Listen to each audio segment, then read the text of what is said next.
We have a stacked panel here of people to talk about 1999. So I'm just going to introduce them all right now, and then we're trying to get it in as quickly as possible. I mean, normally this is an hour long, but because of the amount of albums that that we have on this panel today, I've extended it to another half hour. And on top of that, there are still albums that are still missing that people are calling me out about. And there's a reason for that. This is why we wanted to do it. I wanted to do it.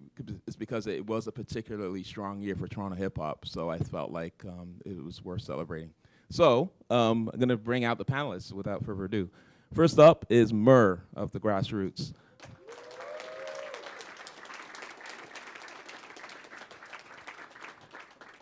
So Mur is not only a composer and a producer of acclaimed electronic duo Lao with Rosina Kazi, he's also a member, as I just said, of the Toronto hip hop production trio Grassroots, along with Mr. Attic and Swift LaRock. The trio formed the Grassroots production team in the early 90s, and their high demand meant that they worked with virtually every prominent Toronto hip hop artist in that decade. Their 1999 album that we'll be discussing tonight is called Passage Through Time, and the album featured Socrates, Chaos, Choclair, Thrust, Ghetto Concept, RC, and Red Life, among many others. So here's Mur.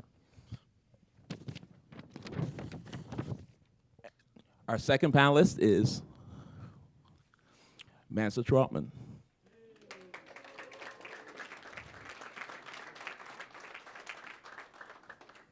Now, Mansa is an award-winning former music industry professional who spent 10 years working with various companies and artists, bringing talented hip-hop artists recognition. Mansa started her hip-hop magazine, Abstract, while she was still in high school, and eventually this led her to a position working at Beat Factory, the record label Beat Factory, that is, working with artists such as Choclair, Red Life, and Cardinal. She went on to act as an A&R rep and publicist for Warner Chappell, working with Socrates and Cardinal, and also worked with Capitol Hill and Warner through her own company, Illusion. Mansa is also a published poet, and her second book, Plaque, will be released in 2020. Please welcome Mansa Trotman.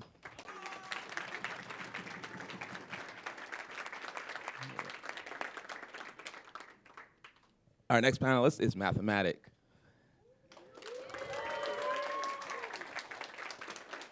So, Mathematic is a multidisciplinary artist, MC, DJ, producer, graph artist too? A little graph? Okay. Didn't know if you had all four elements, but yeah. He was deeply rooted in the music industry. As once a member of the soulful hip-hop crew Down to Earth, Math's background embodies all the fundamental aspects of hip-hop culture. He collaborated with Citizen Kane, Socrates, Dream Warriors, and Bahamadia, among many others. Math released his debut album, which we are talking about tonight, called Ecology in 1999, and that was on Beat Factory Records. And the follow-up, No Division, came out in 2005, and he's just released his new album, Realism, earlier this month, like literally, was it March 1st? Yeah. And I mean, if you haven't heard it, he hasn't lost a step at all. It's a great record, so you should check it out. Please welcome Mathematic.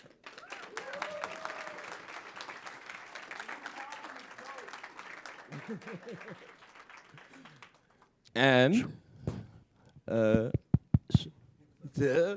Choclair.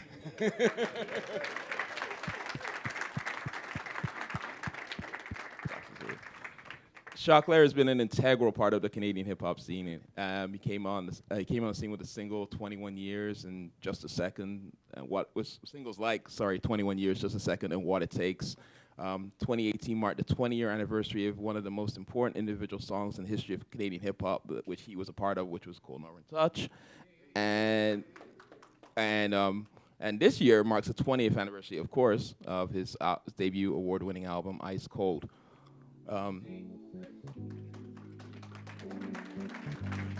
And Choclair will be releasing his 5th album this year. Is that correct? Yeah, like October. Oh, okay. Okay, October. All right. Please welcome Choclair.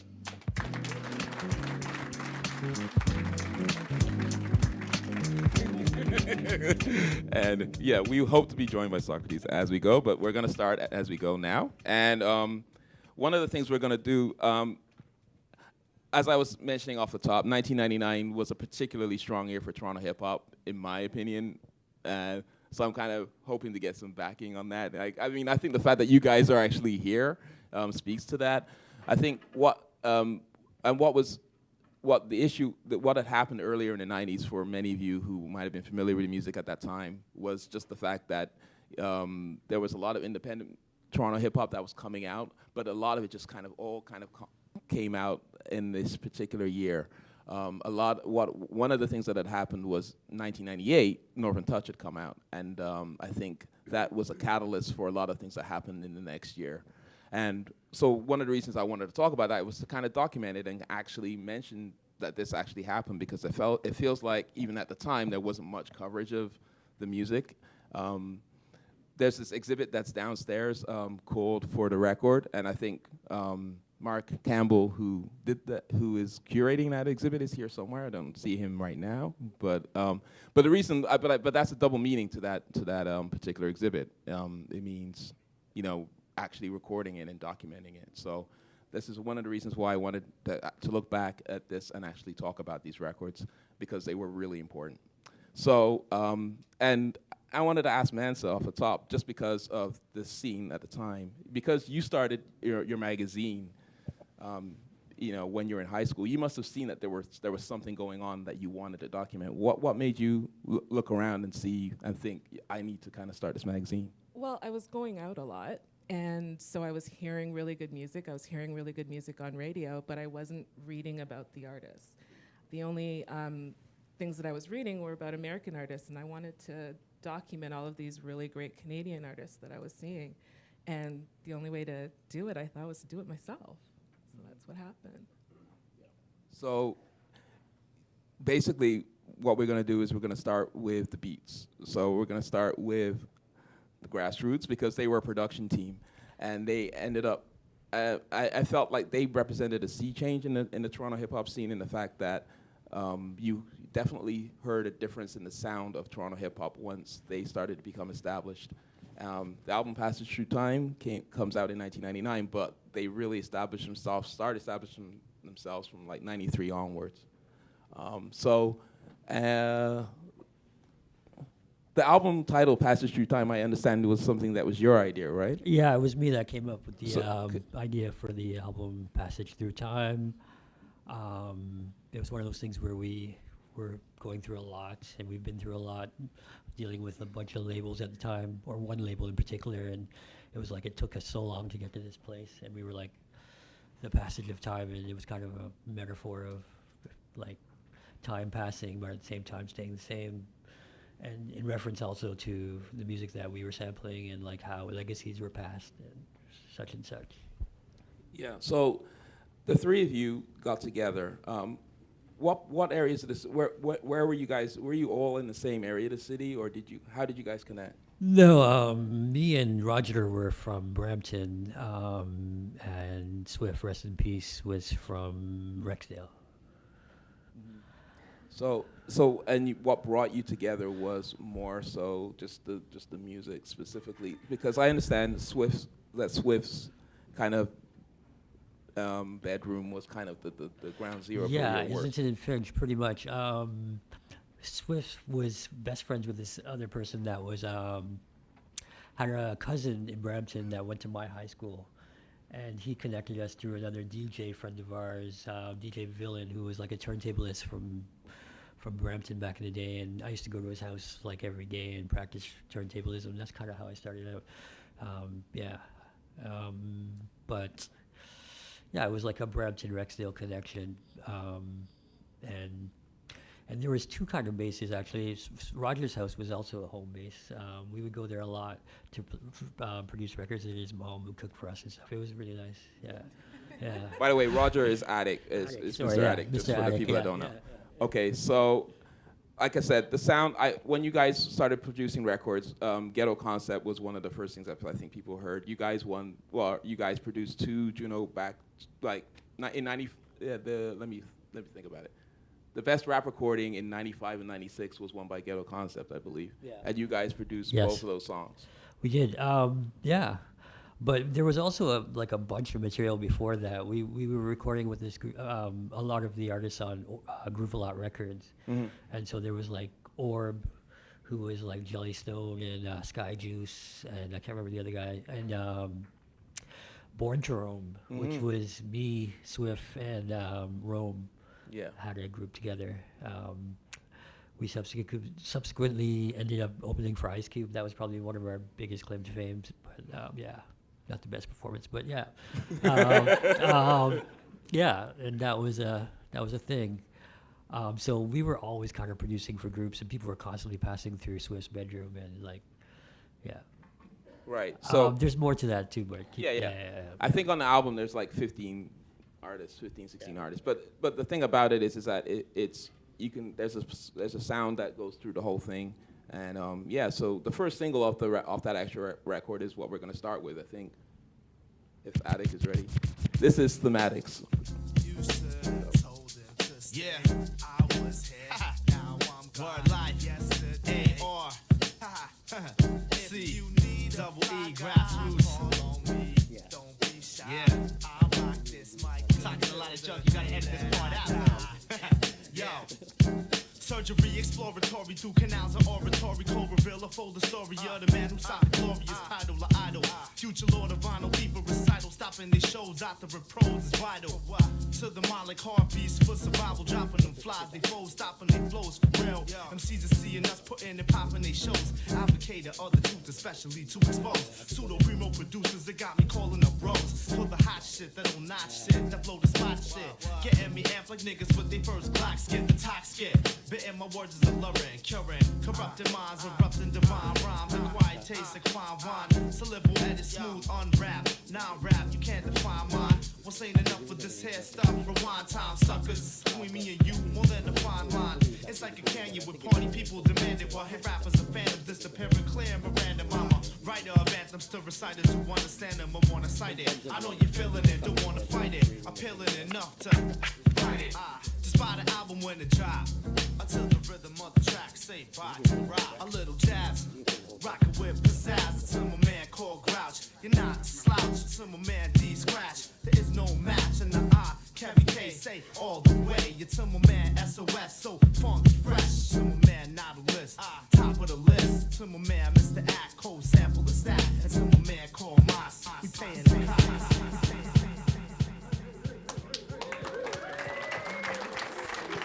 Timeless.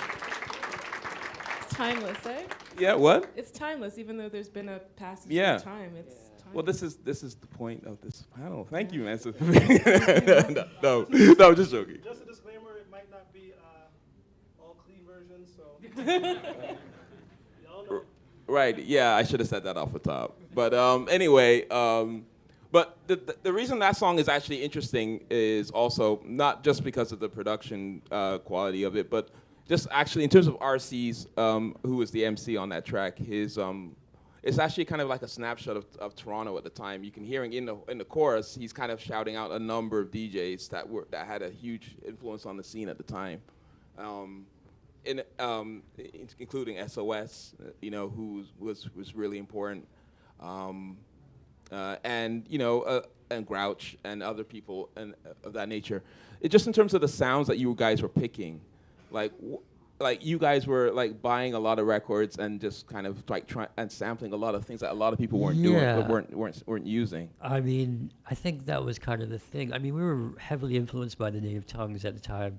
So like the Tribe, De La thing. I mean, we were huge De La Soul fans. So like that was a big influence. Also, we also had access to Vinyl Museum, which was a chain of record stores back in the 90s. That was one of their stores on Lakeshore was like the size of this room, basically. It was huge. And me and Roger would just make regular trips there with stacks of records like this and just completely trade records forever. It's like when you could buy records for like, like $1 and $2. So we were constantly buying records and making trips to buy records and then trading with other people and such. But yeah, we were definitely like influenced by like serious jazz, as you can tell by that song. Yeah. But not only jazz, also sounds. Obviously, a lot of the people that were making music at this point in time, a lot of people are from the West Indies. Yes. And there's a lot of sound system influence in the Yes. music, right? And you mentioned Rome earlier. I feel like that kind of goes completely through his style. Completely, yeah. We were big Youth fans. Like, we were completely just absorbed by that one record. Me and Rome were just constantly like, that was a thing. Very influenced by that. We had a lot of records that didn't make, a lot of songs that we did that didn't make any record or anything that had a lot of like dance hall samples and stuff on them. That was a thing. I mean, that goes on to play out in the rest of my life in terms of the diaspora kind of like creating a whole different sound. And like that being a legit thing as opposed to like American cultural imperialism being more of an effect on how we create culture or artistic output. So that plays out with my life now with my new stuff, like just taking onus of that and understanding that it doesn't necessarily have to be through this lens of what is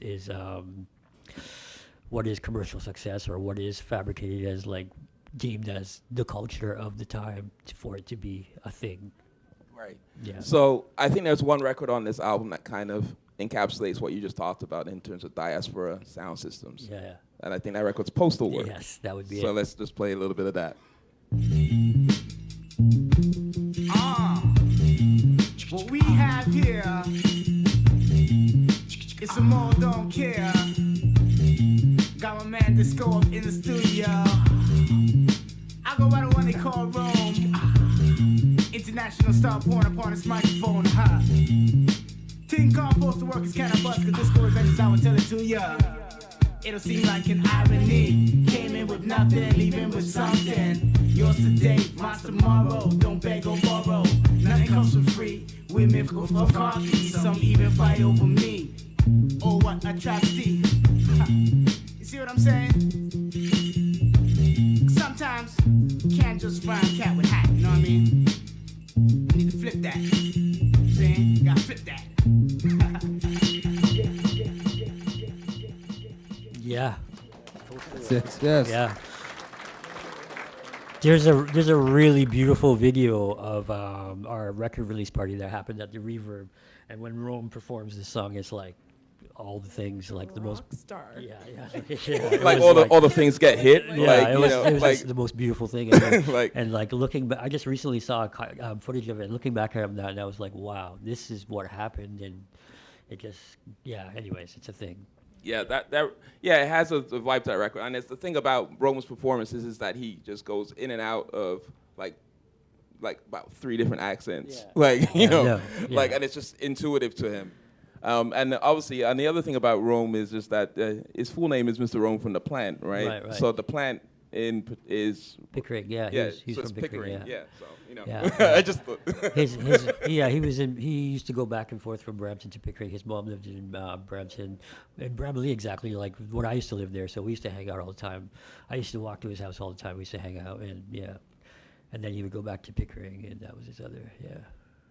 Cool. So, right. So now, like I said, all 3 of you were working on this record, and all 3 of you were producing. Like, you weren't actually all producing on one track. Like, it was like you guys were working individually on different songs. A different bit of songs, both. right? I Yeah? mean, I think some stuff was like all of us around the sampler being like the EPS 16 plus, being like, okay, we need to do this, or we want to do this. That happened later more so, but so most of the time it was a really democratic process where I would present something or Roger would present something, or yeah, and then we would just go dump it to the 2-track tape at Gadget Studio, one sound at a time, and like hit the tape hot, and everything would be good. Yeah.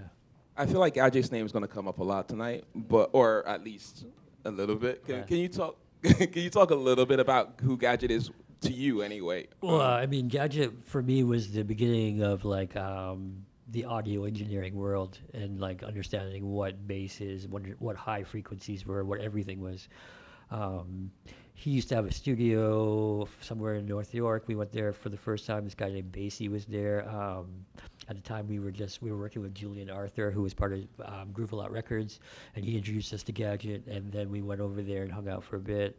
And I think we tracked some of the Born Jerome stuff there. There was one song called A, which was a tribute to the idea of like the Canadian language, and he was the end of the song. He was like, "I'll never say A." It was like one of those things. We were always trying to like deal with the idea that we were from a different place, and we were trying to create this new world of like our languages, our places, our people. You know, coming to this cold tundra that is Canada. Yeah. Making space for us. You know. Yeah. And then we went on to become really good friends with Gadget. Gadget worked on a group called Graffiti Logic. We were around at that time. I'm missing a lot of stuff. Gord was there, Grasshopper was there, Gopher was there, a bunch of people were there. We worked out at Trebas at Parliament and Dundas. Yeah, that's the spot. So we would go there and dump our songs to 2-inch tape, and that was how it all started. Gadget would teach during the day, I guess, and we would have studio time at night. And a lot of people came through there. It wasn't just us, like Socks and yeah. Great.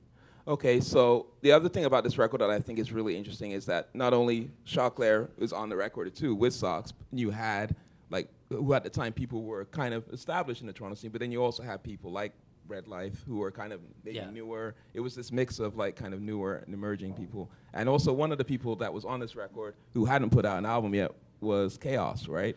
And you worked with him on the track called Eternal. Can you talk a little bit about that? Because you were saying before that you were kind of like hanging out with him a little bit. Yeah, I was I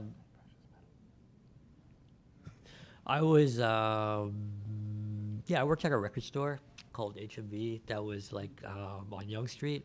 And so everybody would come through there, like Glenn Lewis would come through there, all the like R&B people around town would just pass through. And Kevin was one of the people that would come through there. And I also knew him through another guy, Martin McKinney, who went on to do some music. But that guy. And we kind of hung out for a bit. So it was like a natural thing. I played him the beat, and he was like, "Yeah, this is cool." And then I told Roger that I was gonna bring on Chaos, and he was like, "Yeah, let's do this." And then I called up Thrust and was like, "Yeah, can you just come through in the studio and do something in the studio?" And he kind of just did it on the spot, because Thrust was kind of known for the freestyle-y type things off the top of the head type thing. So yeah, that's what happened. Okay. Are we gonna play Eternal? We're gonna play Precious Metals. You see what happens when you try to ask a DJ for a request? You know, at some point they say no. So what's gonna happen here is that he's not gonna play the song that we agreed to play. We're gonna play Precious Metals by Ghetto Concept, which you did produce. No. See, I did 3 tracks on the record. Okay. I had one interlude, and I think Roger was the most prolific on the record, and then Swift and me did kind of the same amount of songs. But everything was kind of collectively worked together. There was all veto power. We all had the same veto power, which was beautiful. All right, so we're just gonna play this. Agile, we'll talk later. This is the unforgettable, unedible, real deal right here. We taking it back to the roots, baby. This is original GCGR collaboration. These niggas forgot about foundation. If y'all niggas don't know nothing, you better find out something. Right now, baby. Filthy and rotten. Ringleader, fool eater. Diamond ensemble, black marble, precious stone Caesar. Monumental, Ayatollah, platinum chapel reader, jewel infested. Double-breasted, chrome, major league, legendary, nasty nickel-plated, numb nigga heater. Per hand, Deluga Christ. Bang heights, 100 grand schemer. Triple beamer, crack pistol, wide receiver. Rusty meat market machine, a meat cleaver. Keep it moving, baby. Fuck the subpoena, blasphemer, baby. Technology, technologist, technica. Techniques is not gun. Spread, we ricochet. And fricassee, invertebrate. Military, mercenary, black apple cake. Don't make me have to touch you. Niggas coming through to rush you. What? Bring it, baby. Don't make me have to touch you. We be coming through to rush you. What? Bring it, bring it, bring it.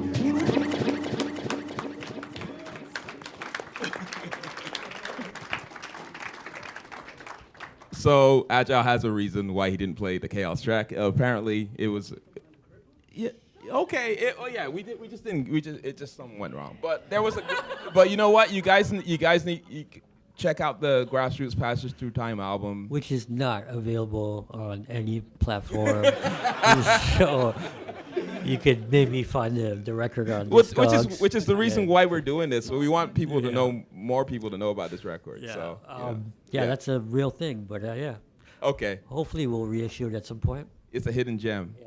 And the thing about it is also like, okay, one of the last things I want to say about this record is that you guys got signed again, and this is a common thread, right? Toronto hip hop artists were trying to get like recognized in this country, but again, music wasn't being recognized here. But your work was being recognized elsewhere, and these guys from Seattle were the guys that ended up signing you. Can you talk about how that happened?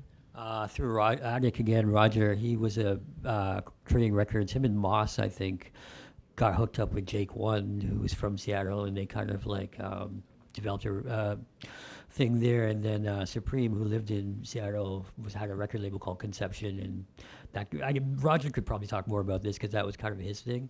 Yeah. But that's my knowledge of how it happened.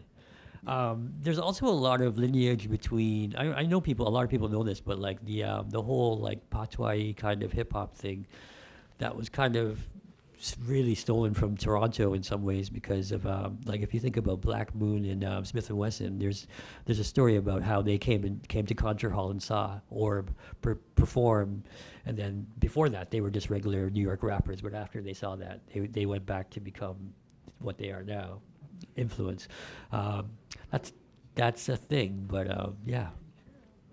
So there's always been this thing of Americans being like, wow, this is the most amazing thing ever, and then everybody here being like, okay, let's listen to the broken social scene. You know what I mean? Yeah. Okay, on that note, we're going to move along to the next record. We're going to talk about mathematics, ecology. So yeah, this, like, I don't know where to start with this record apart from what's interesting is that there are YouTube comments that I collected. I don't know. I don't usually go to YouTube for like, incisive commentary. But what's interesting about the YouTube comments about mathematics music are like, is this the best Toronto hip hop record ever? Yeah, like this is the best thing ever. And then there's like 71, like there's like all kinds of likes on it, and then like and about 20 comments, and you click onto the comments and no one disagrees. Like I was like, this is YouTube. So, I just want to kind of give some context to kind of like the work of that particular record. So, in terms of ecology, I mean, this is a record that, before that, you had put out the EP with the Down to Earth EP. That was actually my demo. That was Yeah. like a demo turned into like an EP. Yeah. It was supposed to be. Can you talk about that? Because for me, someone who's tried to kind of like follow this stuff, the evolution from Down to Earth to kind of like what Down to Earth was and into kind of what you as a solo record on that particular record became. What was that evolution? Okay, so Down to Earth. Well, I started just dancing in the dancing scene in Toronto, going to Spectrum and Focus, just dancing, When Focus was on Yonge Street. So that, a lot of battling and stuff was going on, and I met some DJs there, the Twins. They used to DJ a lot, and they were all about wanting to start hip-hop producing. They were big house DJs, actually, but they're B-boys from the heart, So they were like, let's do some hip-hop. And they're from our area, Malvern. We all lived in the same neighborhood, so we bumped heads, and we were like the local, like, how do I put it? Like, we were known for being, some of the best dancers in that part of town. So they, we all hooked up, and they brought the idea to me that we should rhyme.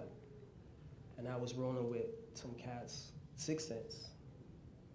In my immediate crew, they were the rappers, and me and my brethren, we were the dancers. And I decided, I'm gonna start rapping too. They made it real for me, Before that, I was like, you just watch MCs, I would see them on Much Music. The older heads would be rapping. And I'm like, you know what, I'm gonna start rapping too. I could do this.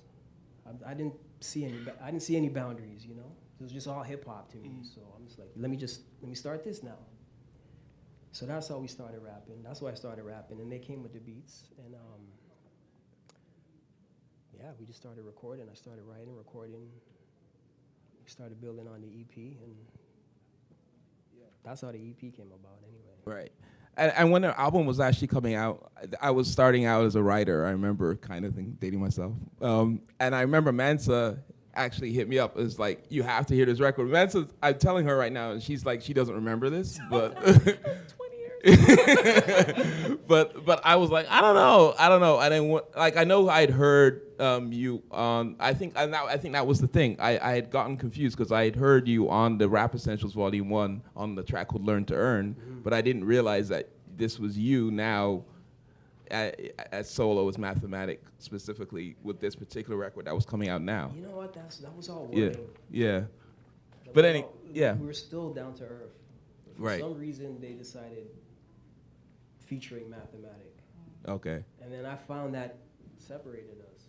okay, I made up the name Down to Earth actually. okay, cool. So it was like we were, in my mind, we were all just down to earth. Right. So yeah. So Mansa was like, you should listen to this. I'm like, yeah, and then when I heard it, I was like, How many times did I call you? How many times did I? I don't know, it was There a was lot. no email or anything like that. It was just like faxes and phone calls. So that's an example of what we are hearing. I would like us to play Rhyme Training. On the pursuit of a life like a storybook saga, math the author, exec, producer, and sponsor who expect fruits to conquer. And all because I want the mic, a monster mind, haunts the rhyme to taunt my kind. So far, fatal resign. I design sublime in the design 9.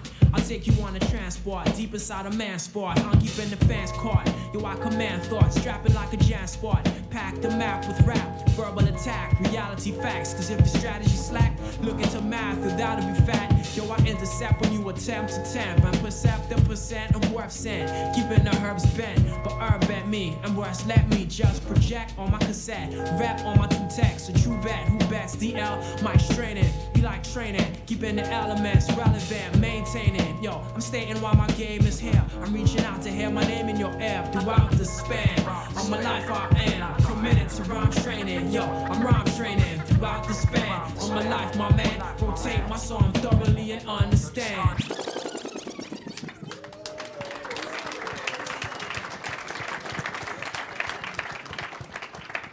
So am I right? That sounds like real poetry. Like if you were to write that down, like it could, yeah. So I mean, thank you. I feel like, and then the other thing about your music, and then it's in terms of that song too, like there's a lot of like internal rhyming and a lot of. I feel like you take and I'm not saying that no one else on this panel does this, but you take a long time to write things, like I'm saying this because this album comes out in '99. You don't put out another album for a number of years. It's like it feels like you aren't. You have to be really ready and really be. You go over the stuff a lot in terms of writing. What is your writing approach? Actually, I probably write the songs in like 2 days. It doesn't take that long, but I don't. Okay, bad question. But sometimes a day, or So I don't know. It just I take a lot of time, just in life with it. I make sure it's organically things are correct. I may go over the song multiple times and break it down and add things, or But in terms of the rhymes, I don't know. It just happens, man. Yeah, and another thing that I've noticed about your music is that, and then on this record as well, it's just it just feels very spiritual, very philosophical, and it's almost very introspective. The fact that you're actually doing music that is in a lot of ways kind of supposed, a lot of times is all about external kind of a movement and kind of reaction. But that's the approach. That's your predominant approach, is introspective and very spiritual and philosophical. Can you get into that? I just basically, first and foremost, I want to be original. I want to be the only one doing what I do. So I always said, if to be an artist, to secure longevity, you just be yourself. You have to 100% be yourself. That way you can't get caught slipping. No one can catch you acting, or you know what I mean? So that's what I do. I talk about what I'm into.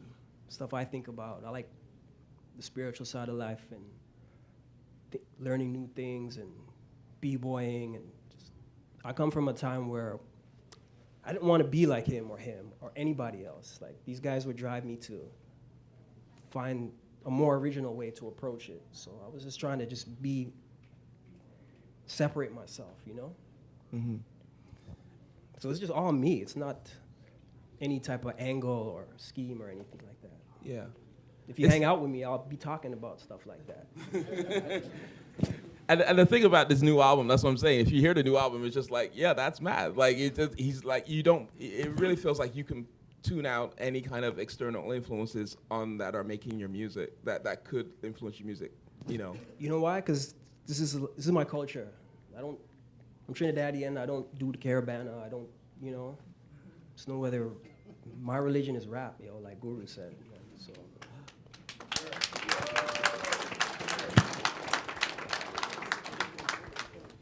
Okay, we're gonna hear another track from the album. This is Formation. Enter mathematic. Enter mathematic.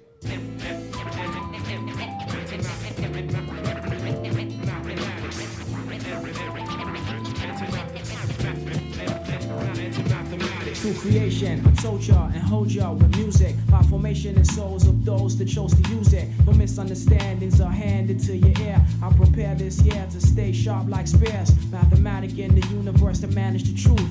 I expend pens to blend words that merge as proof. Yo, I strive to be live verbally. And as my lifetime serves me, I plan to overstand the world and be the tool used by Jah to school crews that are unaware. I prepare the food that's raw.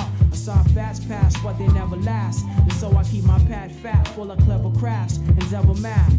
Forever paths of lives cross space and time. And of course I'm shy, but hell's a vision in the mind, making some do time. I'm like that, so peep my format. I'm like that, so peep my format black. I'm like that, so peep my format. Like that, peep my format. It's like that, so peep my format.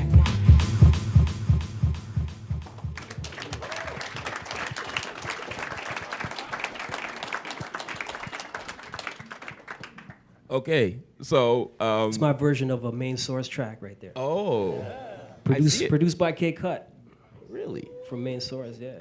There you go. I did not know this. See, every time there's always new information. So the other thing about this record is that, you know, you again, and I think this is a thing that is a common theme for all of the people on the panel, is that your music you're making it for the people that you know, or like your friends, or you're starting out just close to in your neighborhood, but then you're getting attention from other places once the vinyl starts getting out there. And one of the things that came about, also at this point in time, there weren't a ton of like collaborations with American or other people outside of the city, and this is why anytime anyone collaborated with anyone, it was a big deal. So the fact that you actually you worked with Bahamadia on the track was at the time a big deal. Like, I think for Toronto. How did that particular record come about? Following Goals. Yeah, Following Goals, it's called. Bahamadia had a radio station in Philly, and Beef Factory was in contact with her, and we decided it would be a good idea if I did an intro for a radio show. So I wrote up an intro for her show. She actually used it for some months. It was the intro to her show out in Philly. And from then, we decided to do a track with her. You know, we brought her up, did a song. It was actually during the Carabana time we brought it. We were in the studio. Oh, I see. See, you really don't do Caravan. No, I do. I'll go once in a while. You know, it's when all the people come together. It's a good thing. Don't get me wrong. Okay, so yeah, let's just run that track, and then we're gonna keep going. Following goals. Yeah. Following goals. Following goals. In the fifth, Keep in control. mathematic, Get a hold. collabo, Following goals. keep it moving like that. Yeah. What? Come on. I devoted all of my efforts over one 100% and lent many hours of concentration that sent. I'm meant to kill the commercial disease that bent. Now release the Northeast MC that sense. What I quoted up on my records only proof to men, truth to blend. My music an everyday extension, dispersing attention, reversing ascension, training my hands for war. Fingers linger in the bond of the verse, finding for more. It's kinda like I'm at war, holding C4, igniting a core, seeking objective, selective. In my perspective, aggressive, loud message, killing or oppressive. Most on society that don't apply to me. How do we get in this predicament, yo? About to see my end into life different, so I shifted into what I was gifted into. Hitman, and scripted in my soul. See, I'm following goals, living in control, following goals.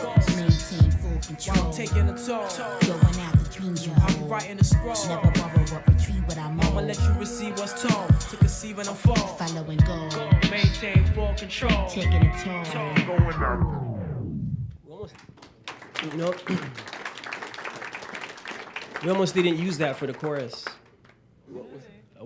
That almost wasn't the chorus. When I called her, I'm like, I got this idea, and I say following goals, and you say maintain full control, and you taking it. I'm like, I thought it was too much, and I'm like, okay, I wrote something else, and she's like, no, what was that first thing?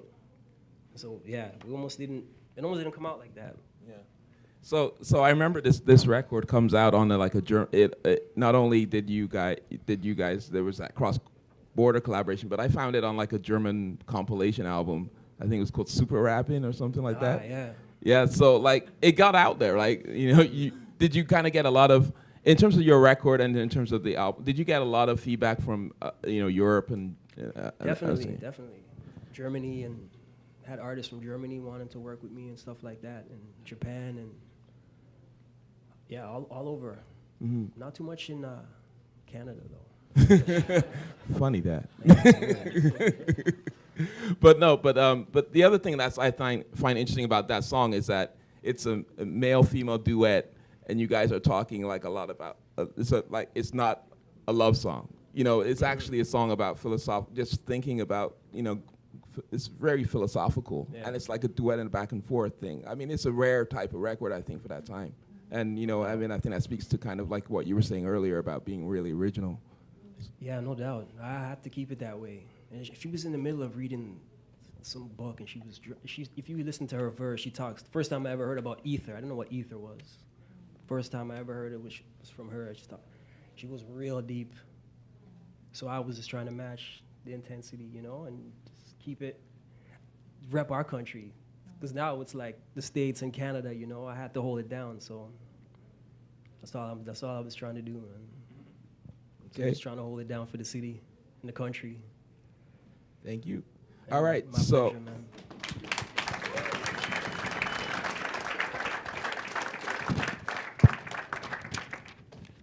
All right, so we've been joined by Socrates.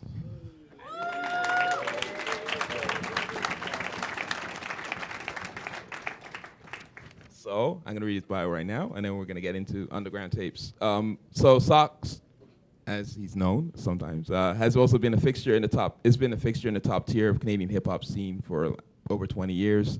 He's provided the likes of. He's worked with the likes of Drake, Nelly Furtado, Redman, Method Man, Nas, Chaos, Maestro, Rascals, Cardi. Everybody here. Yeah, everybody here. Yeah, exactly. Actually, wasn't Math like your DJ a couple of times on? I've seen shows where Math has been your DJ. There's Absolutely. way more I could talk about, but Absolutely. Math can do pretty much anything, it seems. Okay, so yeah. So Sox has also been a key member of the pioneering Toronto hip hop collective Big Black Lincoln, along with DJ Agile. And the 99 album we're going to talk about here is the Underground Tapes. And that album featured the likes of Common, Exhibit, Pharoah Monch, OC, Master Ace, among many others. And this year, you have a project called Season 3 coming out. Is that correct? Yes. Yeah, I'm on schedule. Cool. Cool. Finally. All right. Please welcome Socrates.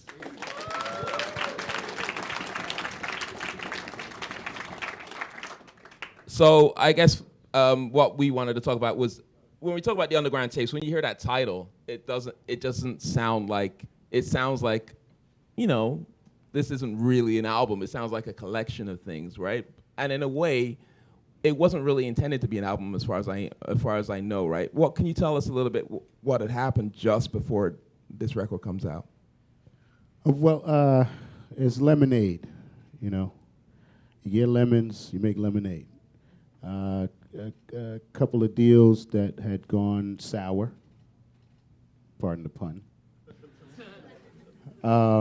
And you have all this music that's come together over time after working with, especially everybody here. We had all been working together, and I gathered music from my collection, and we figured, okay, don't worry about the label issues. We're just going to put it out, and we did put it out major through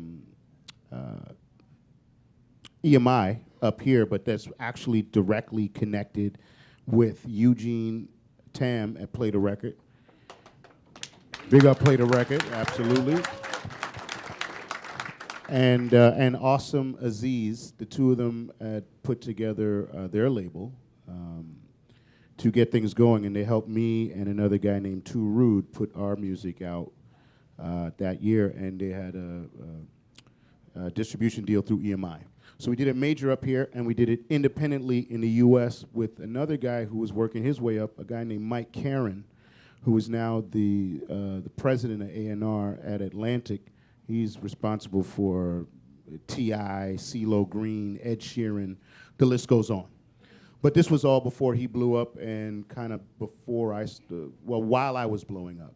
So we were able to basically make lemonade out of lemons. We just gathered everything, and we were lucky enough to have a lot of those collaborations and have done work with all of my friends here.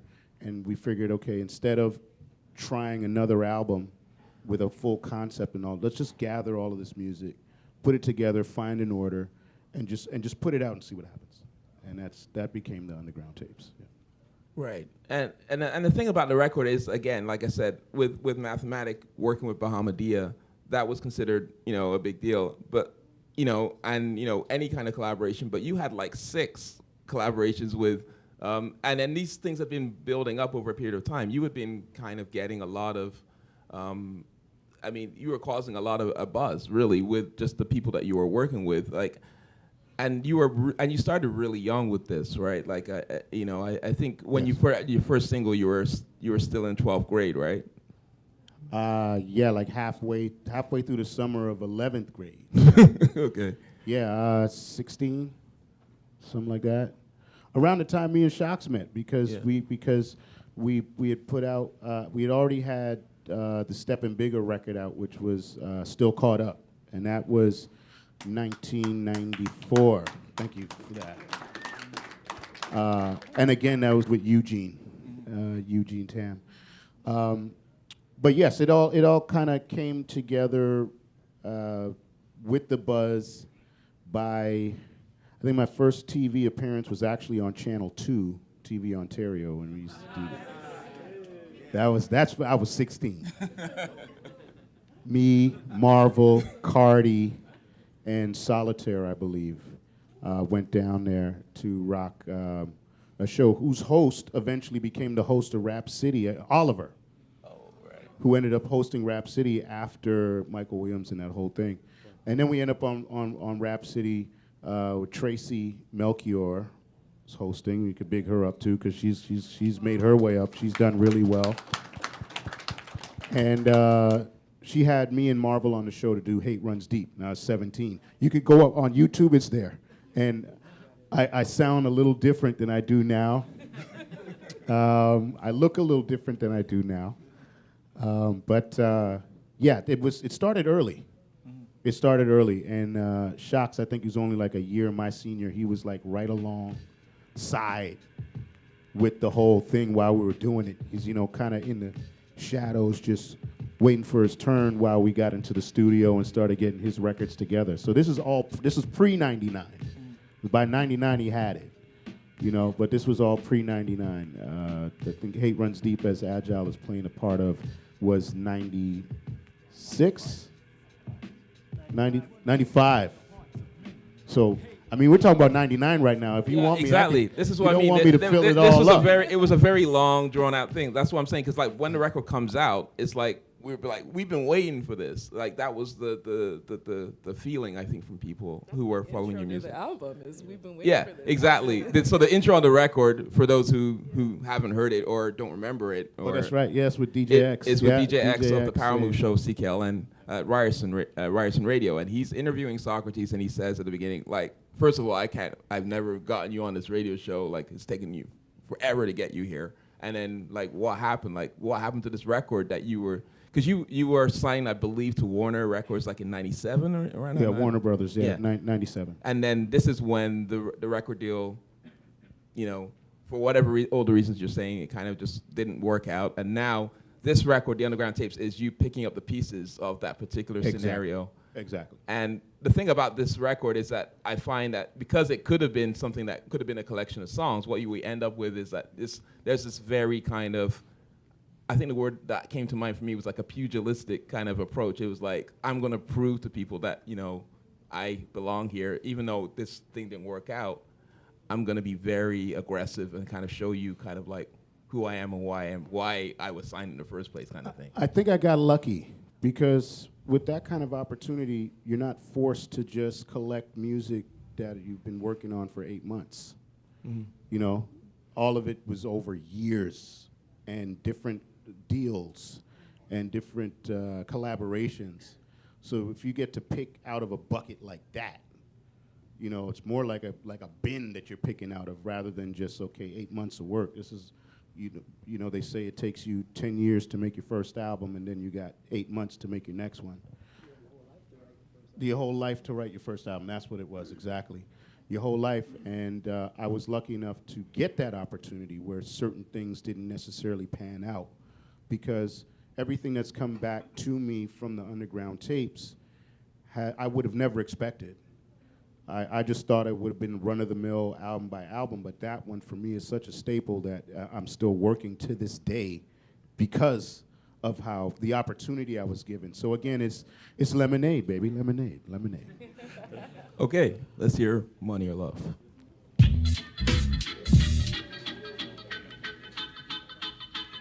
Yeah. Over here. Yeah. Let me tell it for a minute. Back at you now. Yeah. Dollar bill, y'all. Are these the hardest shoes to fill, y'all? Take it in. As far as money's concerned, I'ma break it in. Your golden glove, too stiff player, break it in. Never heard of surplus. The way we touched was like two gets this busy, this much. Severed all my ties and burnt all my bridges. With the art of being broke, leaving y'all folks suspicious like, who's that? Cool cat, move back. Y'all focus on ones, I let two stack, I'ma prove that. The funk running my veins and finance running my brain, so they one and the same. My definition is success, keep it running from my reign. Acid, it's classic, stresses of the game, moving past it, saving for with drastic measures. Turn the common paper chaser seeking plastic pleasures. Smart card, my hard bargain, define pressure. The lowest I go is 50-50 split, no lesser. Ride with me, man, while we conquer this earth. Squeezing pennies out this thing called rap, for what it's worth, I'ma still get by. Nigga. Is it money or love? Wow, look at you. Is it money or love? I love that song.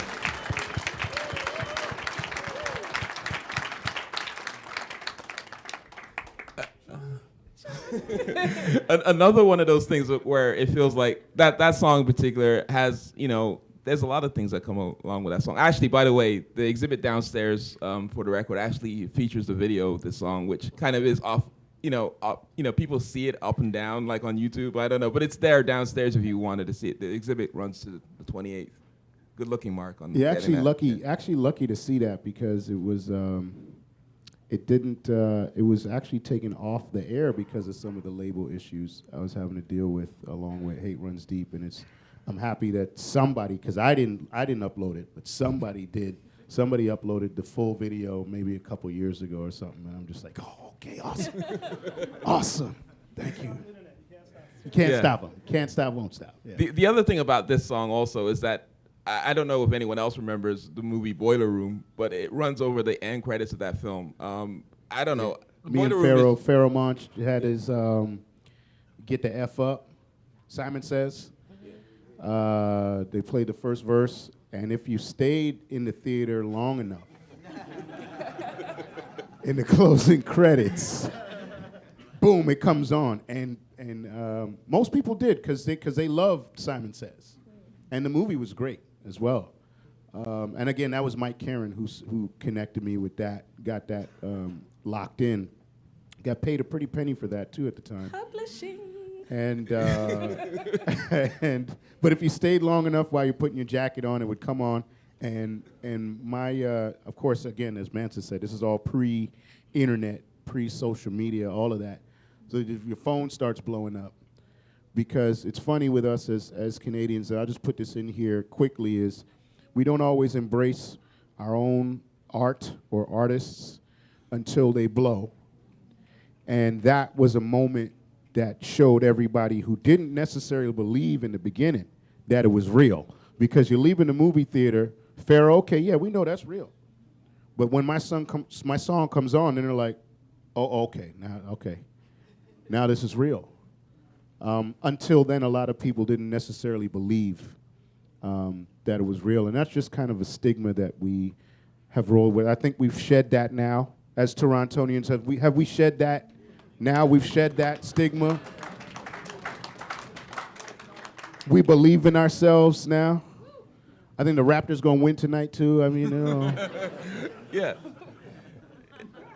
No, Right. no, you make a good point. These were the things that we had to kind of hold on to. We were like, yeah, that happened, because now we kind of take these things for granted. But you know, I guess that's the point I'm trying to make. The fact that a song was playing over the movie credits would be a big deal.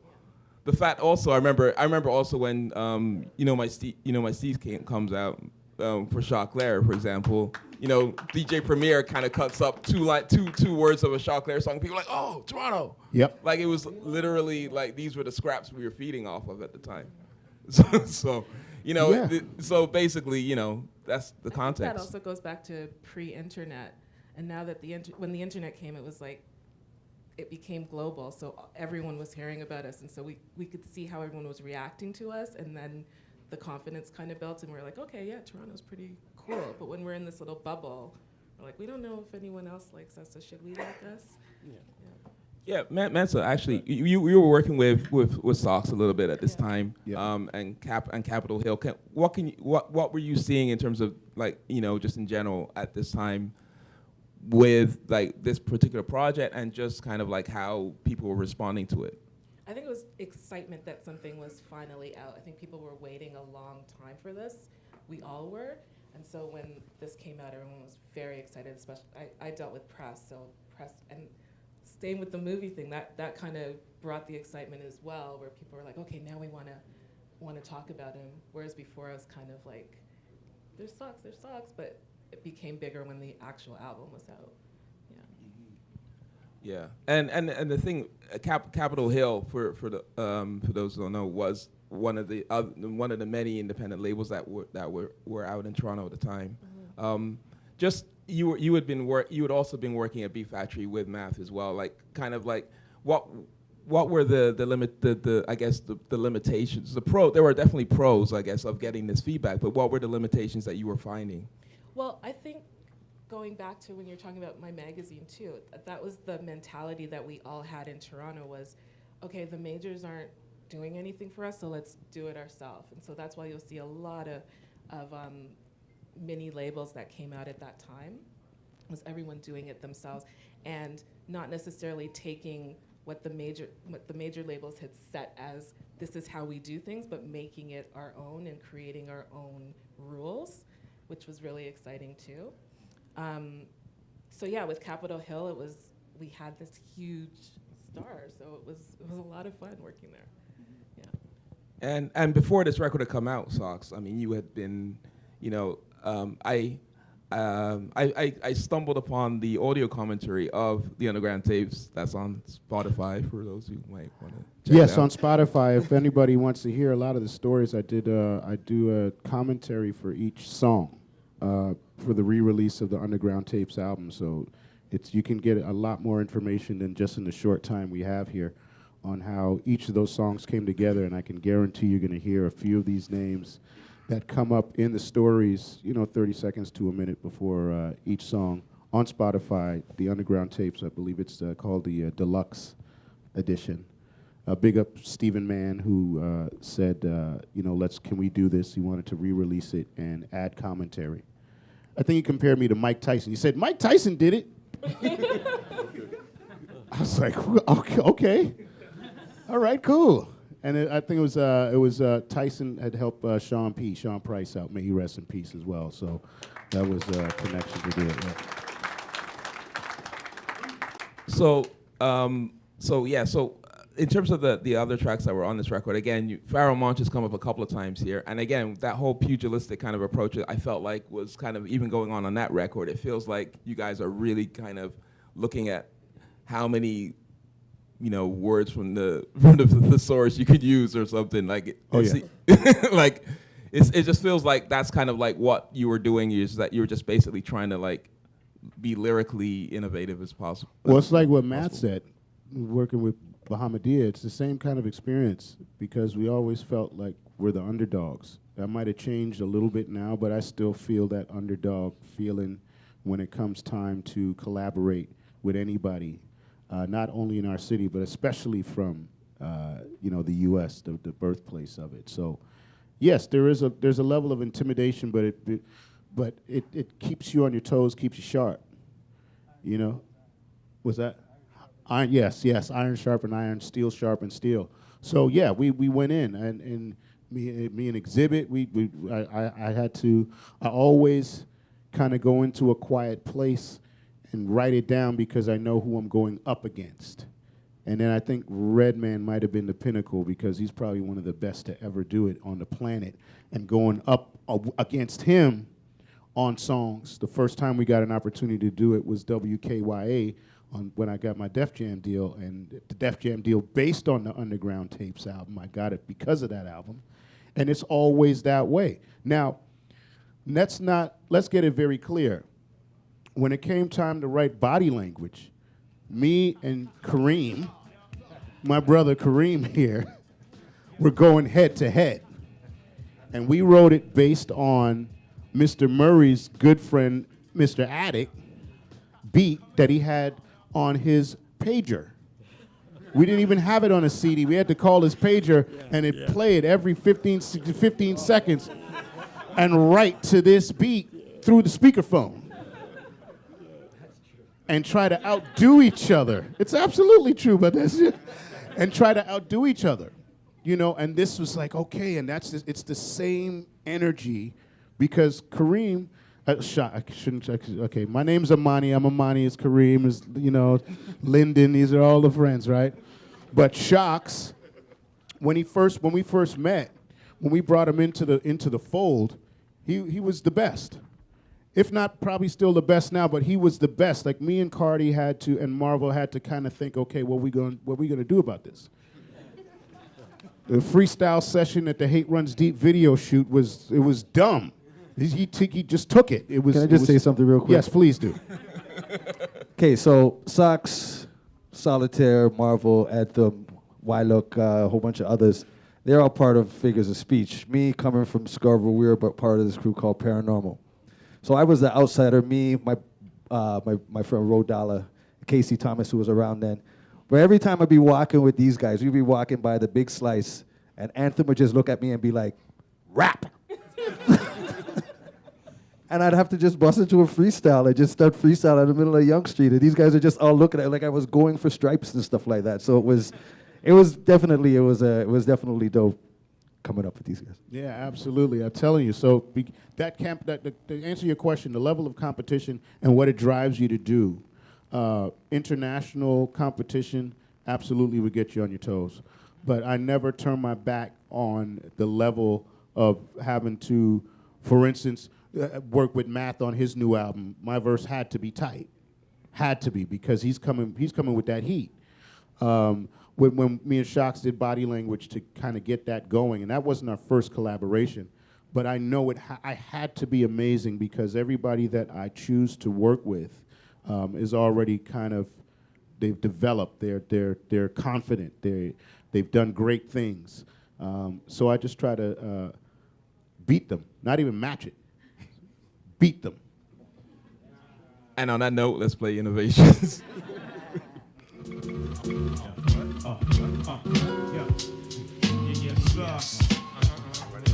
Socrates, y'all. Pharaoh March 13. Pharaoh March, y'all. Socrates, left the hill on this shit right here. What? My nigga Too Rude, y'all. Rudimental, y'all niggas get fuck with this. Let 'em know, I'm rolling one man deep, combing the streets and beatboxing like the film niggas sing hymns, picking cotton. With massive watching, tickle eardrums with pleasure. Every single measure apply, exact amount of pressure. A chemical reaction happen, but with fashion by the spit ratchet for its catalytic fashion, showing this passion for harassing microphones, passion to the left. And let my nigga Pharaoh blast My very last breath to be Allah who walk bar for narcotic cops that mark me inside of the shark bar. Spiritual sparks, a lyrical darts of depth and visual. One nation under this rap shit indivisible. Never miserable anymore. Pharaoh, the critically acclaimed rap professional, keep it computer digital. My heart the best beat. This expert who can keep niggas alert in a school for narcolepsy. Let 'em know the time it takes, yes sir. For every rhyme to shine, innovate. Come on, yeah. Don't ever underestimate. Most niggas come fake, but we cutting the red tape. So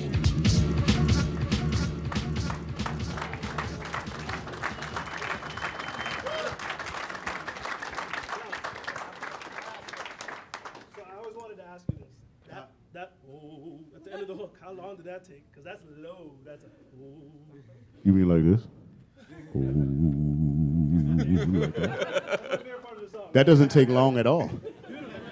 If you ask for it, you ask and you shall receive. And you couldn't ask me that question. These Big Black Lincoln sessions that me, Agile, Track, Shikari, and Road Dollar did at the old house were seamless. I think we chose 18 beats and put out 18 songs. You know what I mean? It wasn't it wasn't hard. So you should not be asking me that question because you know the answer to that. No, but a cool thing about that session is a good question. Is Pharaoh, you know, that he likes to sing as well, but he wasn't on it until he saw somebody else doing it, and that session kind of opened him up. So then all of a sudden you hear on the records you do with Raucus later, he's singing the hook with Mos and Styles P. Yes, that's right. And you got and Pharaoh singing this huge hook, my life. He was not doing that before that session. And I mean, there are a few other people we could mention that never had the guts to sing until they got into a Socrates session. I can claim that for sure. Absolutely. Yeah, this in 2019, this seems a weird thing to be talking about, but yeah, it's true, right? You know, the fact is that a lot of MCs sing they definitely try to sing a lot right now. But at the time that these records were coming out, this was not a common thing at all. No, not at all, not at all. And there's I mean, we could say Slick Rick, but he'd sing like the lullaby, you know, he do this like that. Yeah. And Missy, who's a great R&B singer. Who else was it? T.J. Swan. But T.J. Swan with Biz Markie would just sing. But Biz Markie, when he go to sing, he'd be, you! It was a joke, right? Yeah, you it's a got joke. what I need. He was joking. But we actually would get out there and croon, you know, and actually sing, like pull the Aaron Hall card out the pocket. Pull the KC card out the back pocket. The KC and JoJo card. We would do that. Yeah, for sure. So it was fun. It took a lot of guts. I think the first time I sang on a record might have been with Shocks at Days Studio, and I can't remember my name. Dante S. Dante S. That was his alias because he didn't want anybody to know that he sang. Didn't want anybody to know. So he went by Dante S. That's right. And I was scared. But once we saw it working, you know, go in the shower again, get the steam going, practice some more while you're singing, you know, while you're bathing. And that's how it came about. But it added, I think, for hip-hop on a whole, as you listen to it today, it added a whole other spectrum to hip-hop. Because now you don't have to have a rhyming cadence to be an MC anymore, to be considered a rapper anymore. You can sing your way through the whole thing and be called an MC. So me and Chaos, I say we'll take that. We're taking credit for that. Absolutely. Okay.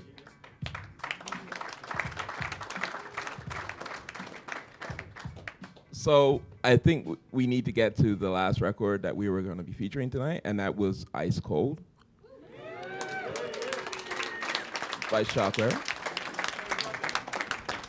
And as you can see, there's already that, you know, Sox and Choclair obviously have a close creative working relationship, as has been kind of even talked about it here, and for you guys, you probably knew that already. But in terms of the actual records that came out off of this album, there was a, you know, this collaboration between Figures of Speech and Paranormal, which ended up being The Circle, is heavily involved in this particular record. It's a Choclair solo record, but if you look at the credits and everything else, it really is like that whole collective coming together to put together one record, in a way. Yeah, I'll just do a quick one like Math here. I was a dancer like Math too before.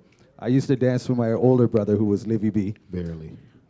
I was good at it. I'm just joking. I used to be at East Scarborough Boys and Girls Club doing thread the needles and everything and doing all of that until my brother tried to do a move where he jumped over my back and he landed on my toe and I said that hurt and I picked up the mic and started rapping. And again, around 93, 94, I went to Pope John Paul II and in Scarborough, and my friend knew Sox, and then we ended up meeting up, and then we would go to the studios over at Day's house down at Jane and Dundas or Woolner there, and we would just record, and then over time we became really good friends, and I met up with Sox. I'm with Cardi and Julie and Solitaire and everybody else. And at one point, like Mansell was saying, we used to never be able to get people to listen to our records, and I remember one day, I was sitting in Day's studio when I said, you know what, we're dropping records off, we're dropping demos off, nobody's listening, we should just do it ourselves. So the next day, Day called me and he said, do you want to do it?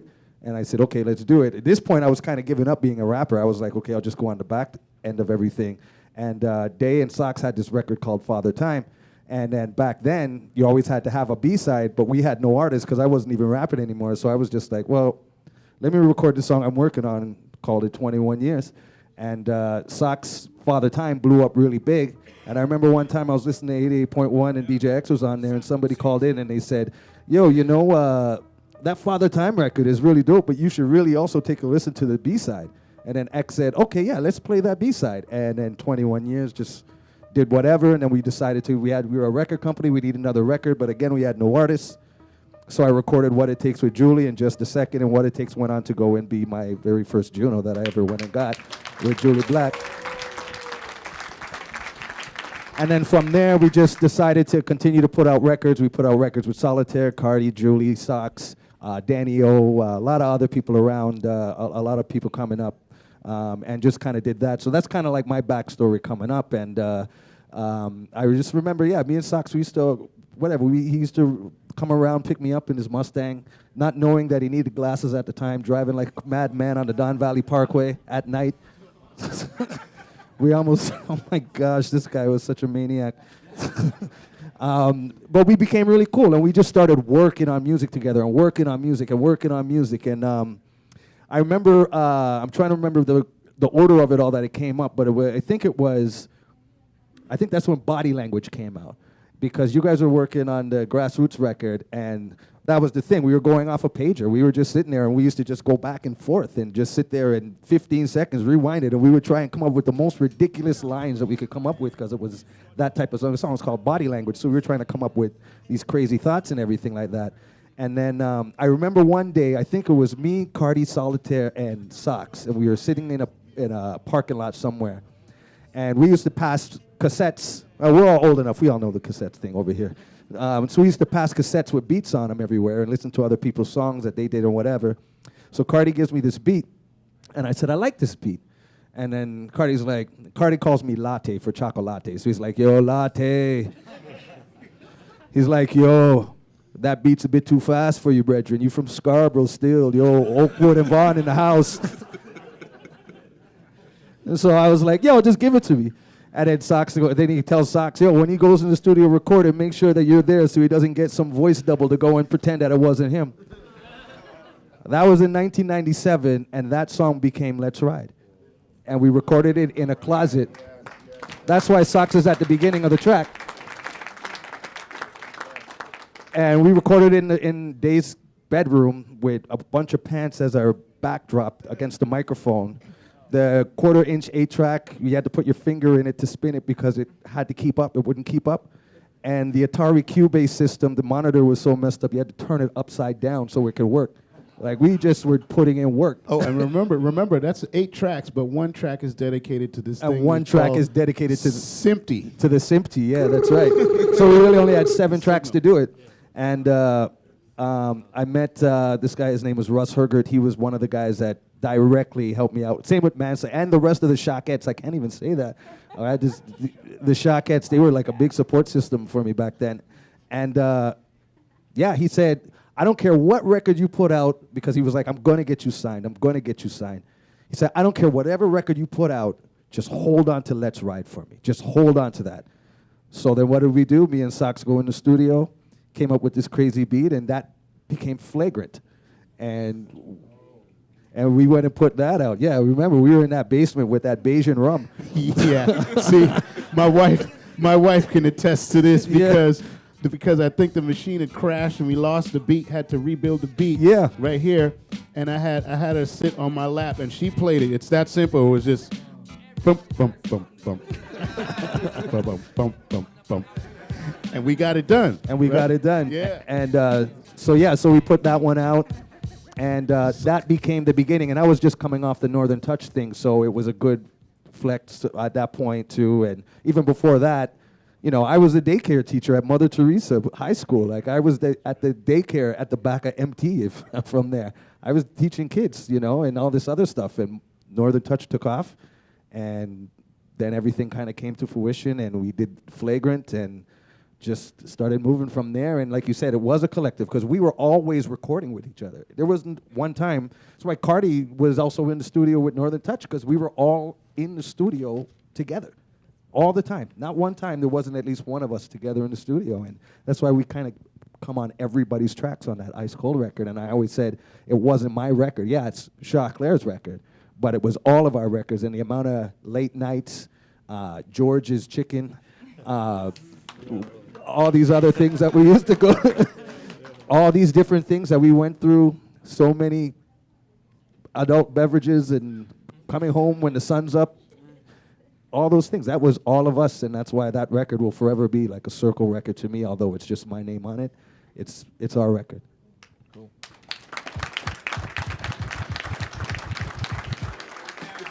It's like, if you want to ride with me, you don't even know what ride is. Look, if you want to get clean, you want to get dirty, you want to go left, right, this is what we do. Well, it's the knocker, the chiz rocker. Party while I'm wine drinking. My rhymes are bust a hole way through your thinker. Forget your strategies when you battle. It's international record sales. People try, but they bail. It's the his zone or the shackles. Ram a street like a blocko before the shots ring out. People never seen or even heard, but we ran through your HQs like a pack of germ. People swerve from the gamer. Swap player, I'm all black like the Raiders. You wonder how I did it? Album anticipated. It was the 9th inning.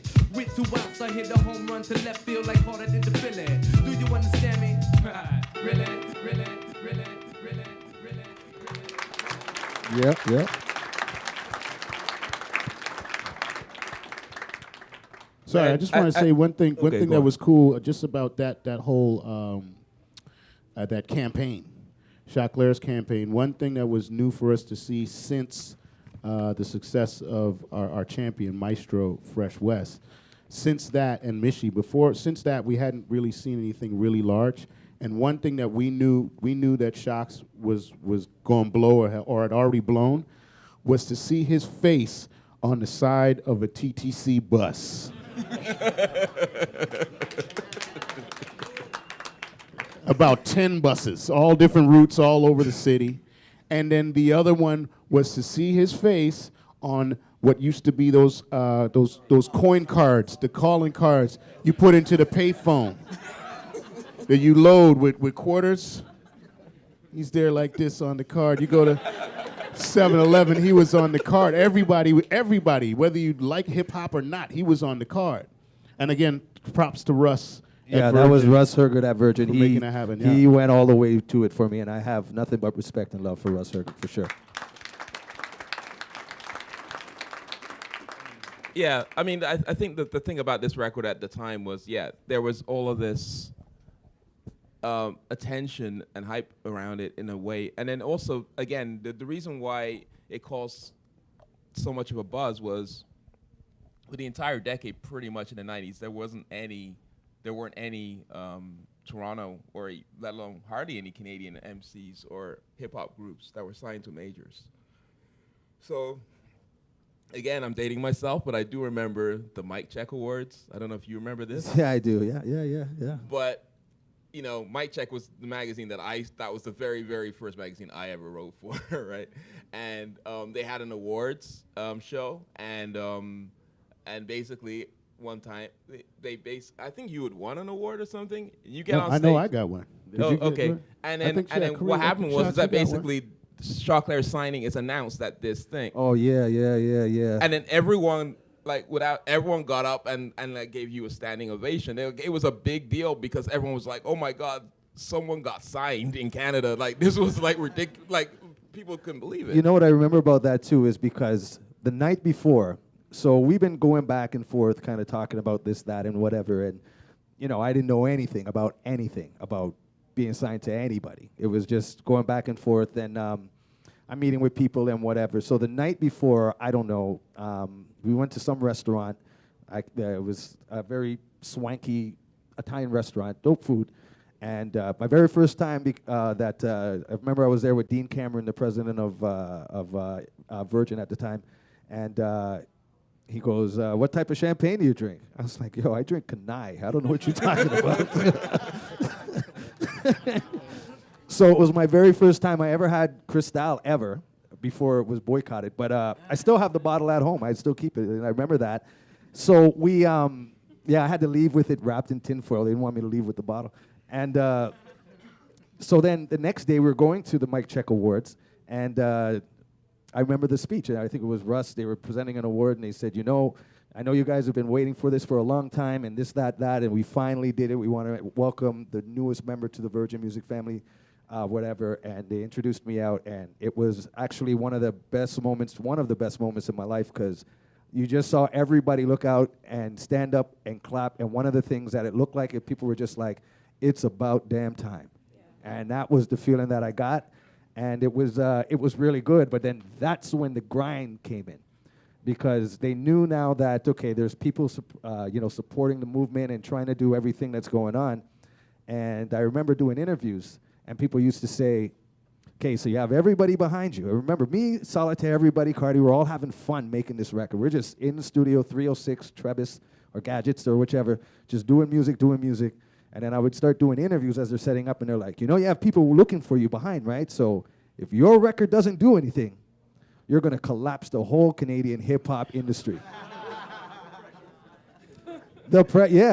And to be honest, it almost became not fun anymore, you know, because I was having fun with these guys. We were just, young kids just doing whatever. And that came out, and I remember I had the first week passed, and I remember we used to get results on Tuesdays or something like that. And Russ called me. I guess he was going to get the Tuesday result on Sunday. I think it was in Vancouver or something like that. And he calls me. I knew what he was calling me about, and he was like, I go, "Yes, Russ, what happened, man? What happened? And he goes, "Yeah, man, #2 record in the country, #1 hip-hop record in Canada." And I was like, holy cow. That was awesome.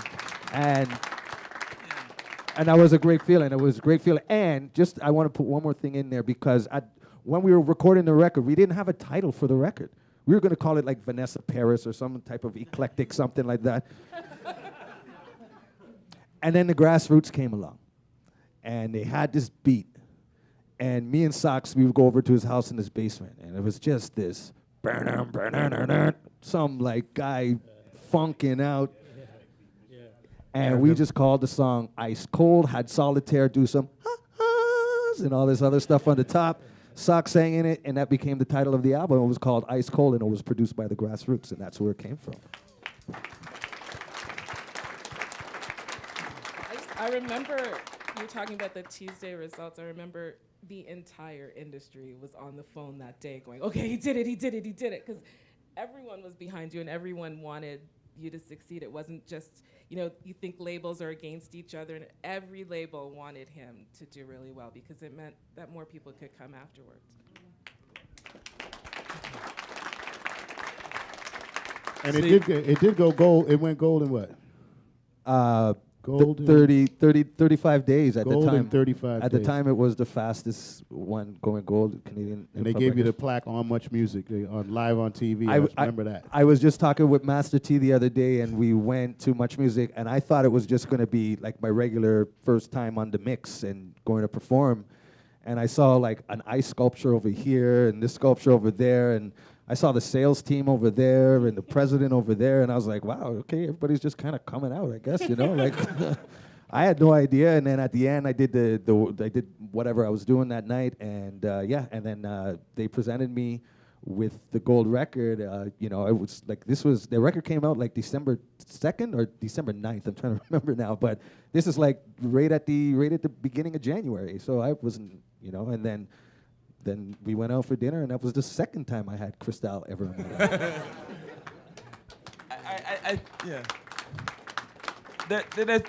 There's a lot of things that came up. I mean, the reason I wanted Shockner to go last was also to make not only that connection to the grassroots, which he made, which you can see there's this continuum, but then also just the fact that how ridiculous this notion was that that his record was the only good hip hop record that was out that year. Like this is, the talent that was apparent in the city is apparent from all the records that we've been playing. But at the time, they were like, if this record doesn't do well, we're not going to sign any more hip hop artists. And that was the feeling in the industry at the time. And it's ridiculous when you realize the music that came out that year in the city. The records that we haven't talked about include records like Deliverance by Citizen Kane.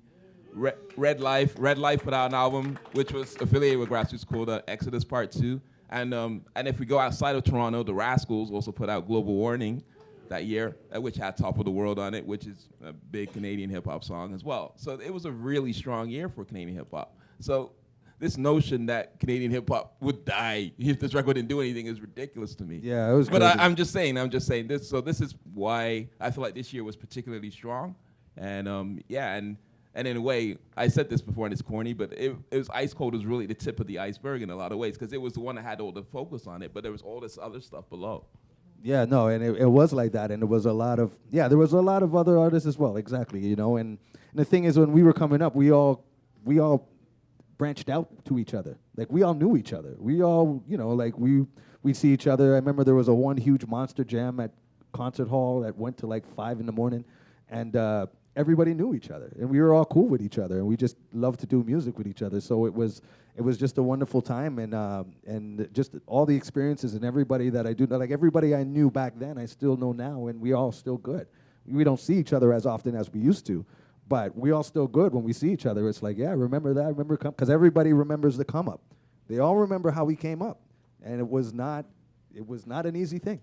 So so everybody. It wasn't just me. Maybe my name was there, but it wasn't just me because I fed off everybody. I fed off Monolith. I used to see those. I met them at Neil McNeil because we thought we were going to Notre Dame, which was the all-girls school, but we ended up at Neil McNeil, which was the all-boys school.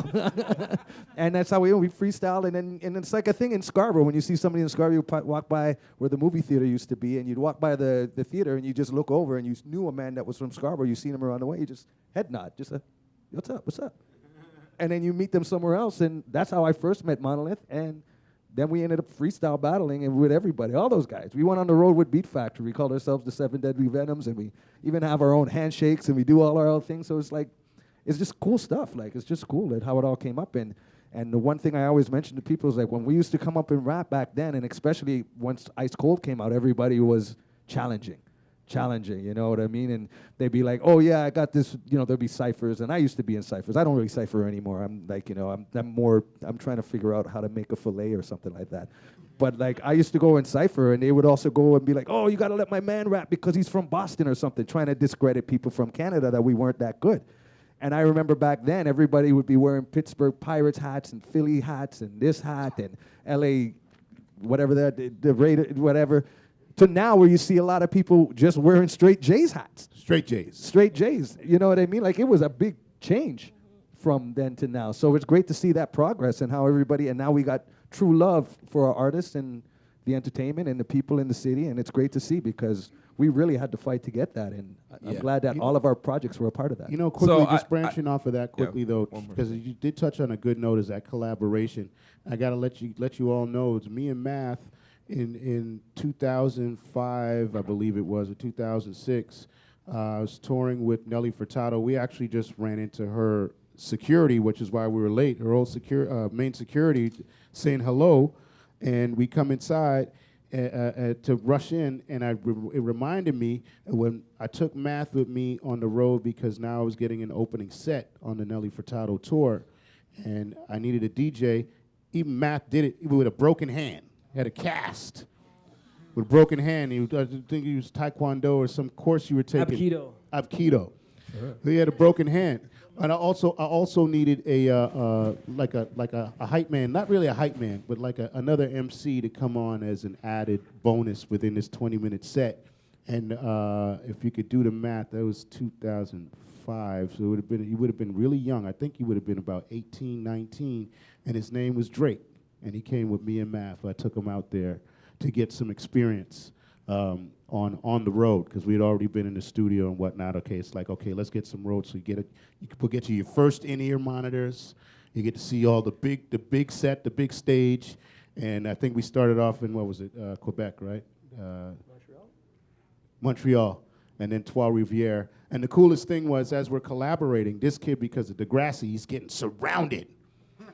Surrounded. So me and Math are just like, okay, cool. We just, we'll take that because we normally get surrounded by, a bunch of hip hop heads and dudes, but it's just everybody. So the magic of the collaboration of what Shocks brought up and everybody kind of being connected in this web in some way has brought us as far as we are today. So I just wanted everybody to know there are humble beginnings, and Math was right there with me. Calgary Stampede, Trois Rivières, and Montreal, I believe it was. And we gave the kid a shot, and look at him now. It's absolutely brilliant. Absolutely brilliant.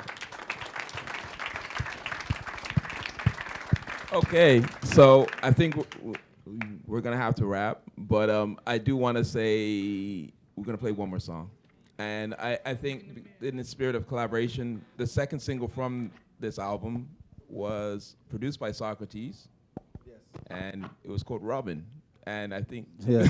I I got in trouble for that record a lot. You did? Yeah. I Okay, got so, protested. do we have the clean version, Agile? There- So look in the mirror. Tell me what you see. Wow, baby. Wow. Tonight, yo.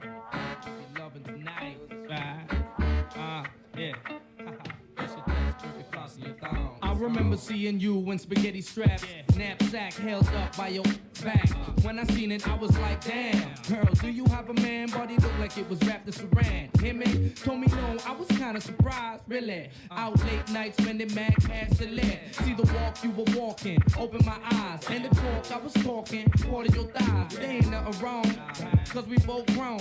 Hitting in the morning till we strong grown, and we strong moan, and waking up the block and getting all confused. Not sure if I'm your boyfriend. Don't dwell on these minor details. Let's cruise with the wind blowing speed to sails. We can rock on and cruise on. Plus your tight skirt be flossing your thumb. It's on, all girl. You frontin' like I ain't about to knock it. Yeah.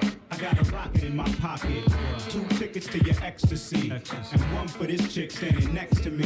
If she with it, well, shit, I'ma hit it. Baby, is you with it? You with it? I'ma hit it. I'ma hit it. I'ma hit it. I'ma hit it. I'ma hit it. I'ma hit it. I'ma hit it.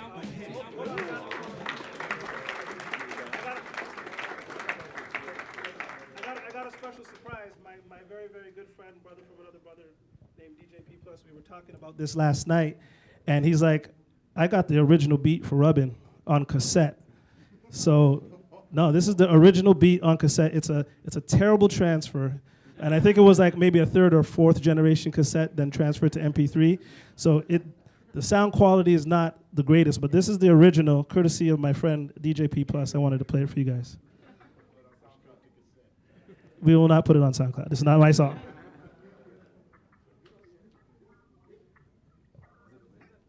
It's playing. I gave you a.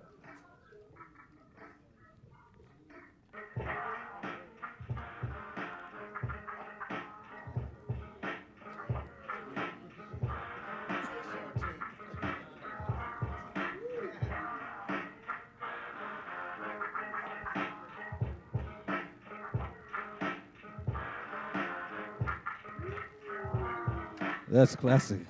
So we did some There's time the searching. technician. We did some time searching. So we think, Socks, you gave that beat tape to P the summer of '99. So this is before you guys recorded it.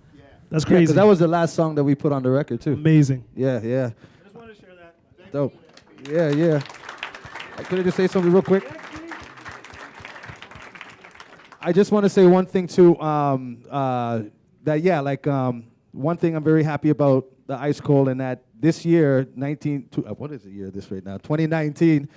This is the 20th anniversary of Ice Cold, and I am happy to announce that before summer, we will be re-releasing the Ice Cold record on vinyl, CD, and all platforms with 2 bonus songs.